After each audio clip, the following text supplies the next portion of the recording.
Donald Trump, encore une fois au cœur des discussions internationales. Lors de sa rencontre avec la première ministre italienne Giorgia Meloni, l'ex-président américain affirme ne pas être pressé de conclure de nouveaux accords commerciaux, mettant en avant les bénéfices générés par ses droits de douane. Mais derrière cette déclaration, se cache une stratégie de pression bien calculée sur l'Union européenne et ses partenaires. Quel rôle joue Meloni dans ce bras de fer transatlantique? Que signifie ce rapprochement pour l'avenir des relations commerciales entre les États-Unis et l'UE? On vous explique tout dans cette vidéo. Le président Donald Trump a mentionné jeudi qu'il n'était pas pressé de conclure des accords commerciaux en raison des revenus générés par ses droits de douane. Il a cependant laissé entendre qu'il serait facile de trouver un accord avec l'Union européenne et d'autres pays lors de sa rencontre avec la première ministre italienne Giorgia Meloni. Donald Trump a minimisé la probabilité d'un calendrier accéléré pour conclure des accords, affirmant que toute entente interviendrait à un moment donné. Nous ne sommes pas pressés, a avancé le président Trump, laissant entendre qu'il dispose d'un certain pouvoir de pression, car d'autres pays souhaitent accéder aux consommateurs américains. Nous avons beaucoup de pays qui veulent conclure un accord. Franchement, ils veulent conclure des accords plus que moi, a-t-il déclaré par la suite. La rencontre de Mme Meloni avec Donald Trump met à l'épreuve sa capacité à servir de pont entre l'UE et les États-Unis. Elle est la première dirigeante européenne à s'entretenir en face à face avec le président depuis qu'il a annoncé, puis partiellement suspendu, des droits de douane de 20% sur les exportations européennes. Giorgia Meloni a obtenu cette rencontre en tant que première ministre de l'Italie, mais elle a aussi, en quelque sorte, été anoblie pour représenter l'UE à un moment crucial de la guerre commerciale en pleine évolution qui a alimenté les craintes de récession. L'administration Trump a critiqué ses homologues européens pour leur manque d'engagement en matière de sécurité nationale, tout en menaçant leurs économies de droits de douane, suscitant une profonde incertitude quant à l'avenir de l'alliance transatlantique.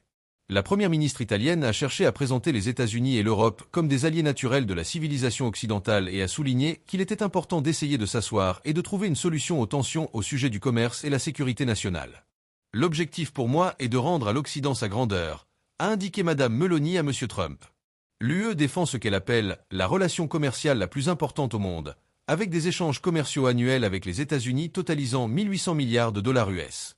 L'administration Trump a avancé que ces droits de douane permettraient des négociations commerciales qui excluraient la Chine, premier fabricant mondial.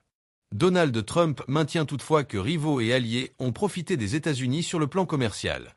Au lieu de relever de la responsabilité des États membres, les négociations commerciales relèvent de la Commission européenne, qui milite pour un accord 0 pour 0 avec Washington. Les responsables de l'administration, en pourparlers avec l'UE, n'ont pas encore publiquement renoncé aux droits de douane de base de 10% fixés par le président. Donald Trump a suspendu pendant 90 jours son droit de douane initial de 20% sur les produits européens afin que les négociations puissent avoir lieu.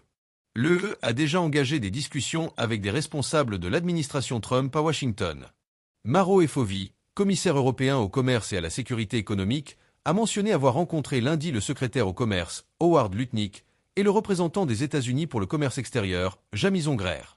L'interlocutrice idéale.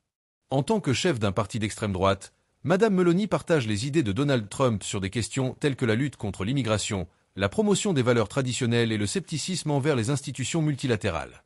Mais de profondes divergences sont apparues quant au soutien indéfectible de l'Italienne à l'Ukraine après l'invasion russe en février 2022. Les deux dirigeants devraient discuter de la guerre et du rôle de l'Italie dans une éventuelle reconstruction de l'Ukraine après la guerre. Donald Trump devrait presser Giorgia Meloni d'augmenter les dépenses de défense de l'Italie, qui sont tombées l'an dernier bien en deçà de l'objectif de 2% du produit intérieur brut pour les pays membres de l'OTAN. Malgré les divergences sur l'Ukraine et les dépenses de défense, Mme Meloni est perçue par certains au sein de l'administration américaine comme un pont essentiel vers l'Europe dans un contexte difficile pour les relations transatlantiques. Dans l'ensemble, je pense qu'elle mettra l'accent sur les relations économiques et commerciales très fortes que l'Italie entretient avec les États-Unis, non seulement en termes d'exportation, mais aussi de services et d'énergie, a analysé Antonio Villafranca, vice-président du groupe de réflexion ISPI à Milan. Par exemple, l'Italie pourrait même envisager d'importer davantage de gaz des États-Unis. Merci à toutes et à tous d'avoir regardé cette vidéo jusqu'au bout. Si vous l'avez trouvée intéressante, n'oubliez pas de laisser un like, de vous abonner et d'activer la cloche pour ne rien manquer de l'actualité internationale. Vos soutiens et vos commentaires nous motivent à vous proposer toujours plus de contenu de qualité. À très bientôt.